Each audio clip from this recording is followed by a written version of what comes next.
Hey guys! Good evening! Welcome back po dito sa aking YouTube channel. Ang mainit nating update na pag-uusapan ay pumapatungkol po dito sa ginagawa na naman pong pang-atake ng kalaban sa TVJ.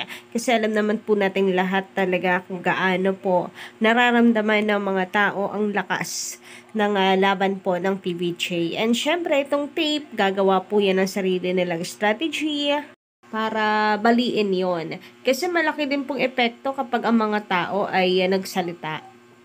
Alam niyo yun, pati po kasi moral support ay may epekto sa ating lahat. And paano po kung hindi suporta ang makuha at pangbabatikos? So, karamihan nga po ngayon na Collegiate Americans ay nasa TVG ang simpatya.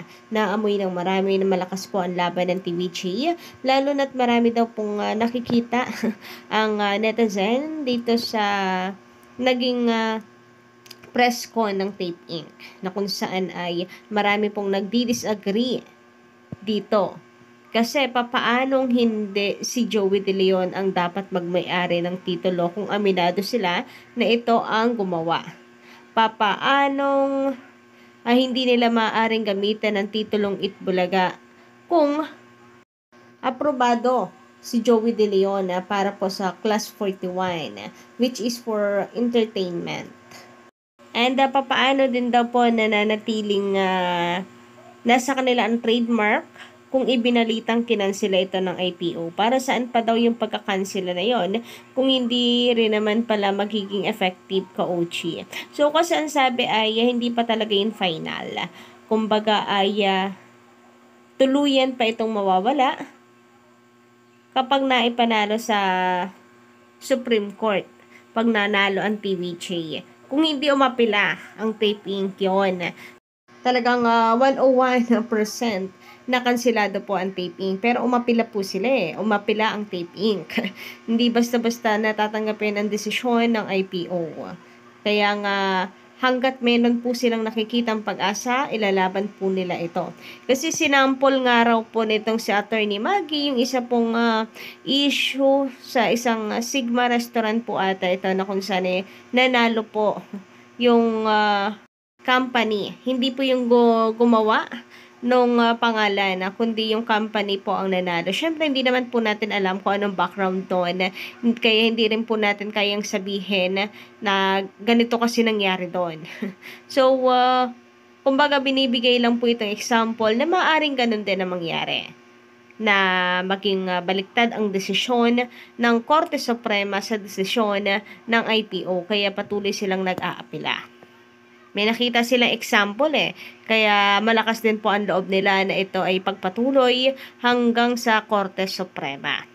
Anyway, dahil nga dyan, Collegiate Americans, ay usap-usapan naman ngayon sa social media ang pang-aatake na ginagawa po nila para sa TVJ and sa Collegiate American supporters na kung saan ay damage control nga po ang kanilang ginagawa. Kasi marami na silang advertisers, pinipilahan daw sila ng advertisers. Pangalawa, ang dami daw nilang TV ads. Hindi totoong nalulugi sila kasi dagsang advertisers.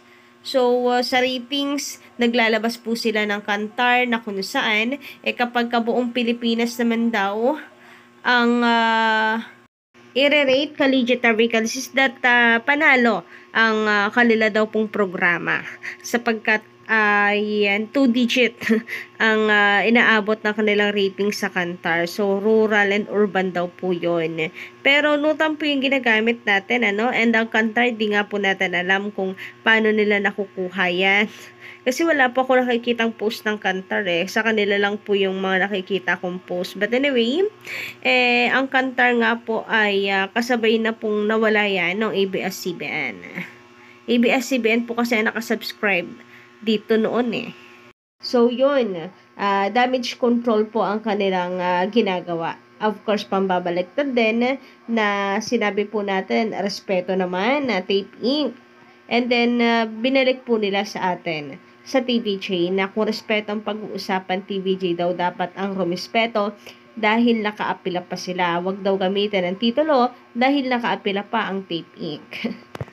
And ngayon nga, ang nakita po natin ay jokes ni Joey De Leon naman ang tinitira ng kalaban para syempre pabagsakin po ang TVJ kasi talaga mukhang malakas po ang laban. So, may nakita pa akong post na kung saan inuungkat itong joke ni Joey De Leon 1 month ago.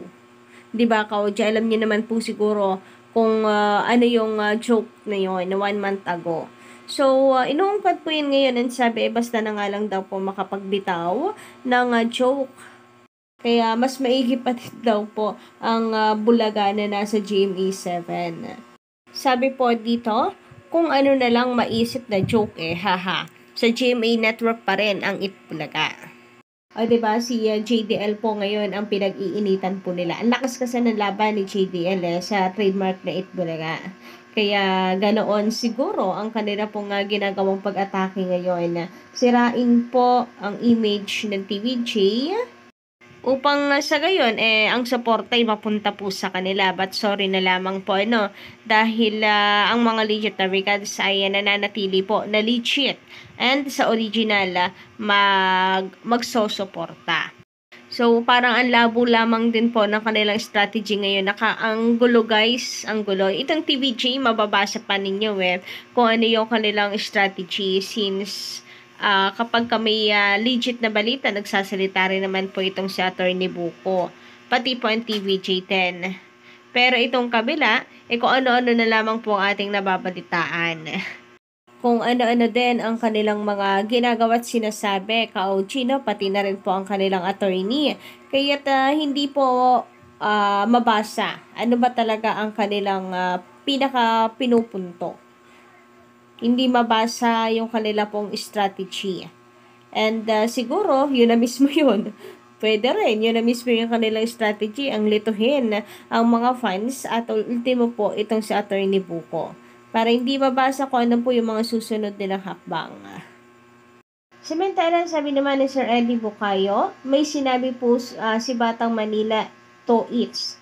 Kanina, karamihan po pala ng nanonood sa Tape Bulaga Esconian supporter ni Yorme Isko. Yan po ang nakikipag-away sa TVJ supporters. Kasi wala namang fans yang si Paulo Conti. So, katagayan ng sinabi ko nung nakaraan na kung meron lang po silang pakinabang dito kay Paulo Contis is that ito po yung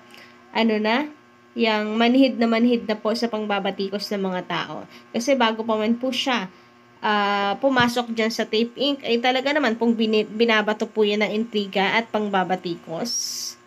Kasi nga, una, hiwalay, pangalawa, aamin, ng babae, and then aamin na hindi nagsusustento sa mga anak, 'di ba? Paano hindi po iinit ang kanyang pangalan sa social media niyan? Paano hindi po siya pag-uusapan?